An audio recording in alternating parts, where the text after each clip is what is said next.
ज़रूरी है, क्योंकि बाज़ार में लोन लेना जब आसान हो जाता है तो हम अपनी माली हालत को के सोचे बगैर चीज़ों को अपने पास जमा कर लेते हैं। इसलिए मैं कह रहा था कि ये जो चार्वाक दर्शन के चलते मानसिकता बन जाती है कि हमारी आमदनी 100 रुपये की है, हमने लोन इतना ले लिया है कि 90 रुपये तो हमारी ईएमआई बन गई, तो फिर हम घर खर्च कैसे चलाएंगे, बिजली बिल कहाँ से जाएगा, बच्चों की पढ़ाई का क्या होगा, नाते रिश्तेदार आएंगे तो क्या होगा, गाहे बगाहे घर जाना पड़ेगा तो वहाँ जो पैसा देना है उसका क्या होगा।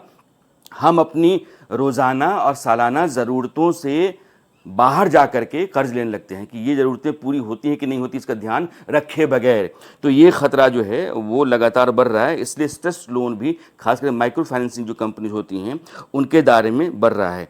आरबीआई की जो फ्लेक्सिबल मॉनेटरी पॉलिसी से ब्याज दरें कम हो सकती हैं, इससे कर्ज चुकाना आसान हो सकता है, बिल्कुल सही है।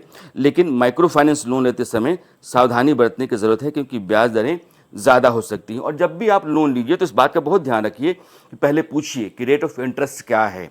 और जब रेट ऑफ इंटरेस्ट पर बहुत पढ़ते हैं, जानते हैं, समझते हैं, बाकी अलग अलग बैंकों से बात करते हैं, तो बातचीत में ही रेट ऑफ इंटरेस्ट कम हो जाती है।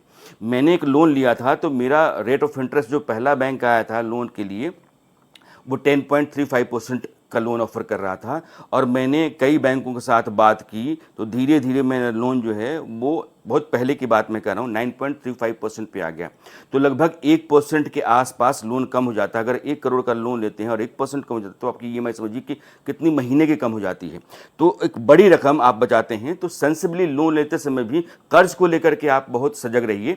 और रेट ऑफ इंटरेस्ट, मैंने कर्ज मतलब मेरी आमदनी और जो मेरी ईएमआई है, ईएमआई आपके टोटल इनकम का 40% से ज़्यादा नहीं होना चाहिए, मैक्सिमम 50%। लेकिन बाकी 50% आप अपने पास रखिए। ये वर्स्ट कंडीशन है कि 50% तक आपकी ईएमआई जा रही है। कोशिश कीजिए 30% के आसपास ईएमआई रहे, क्योंकि बाकी खर्चे बहुत होते हैं जो ज़रूरी होते हैं, पैसे आपके पास रहने चाहिए।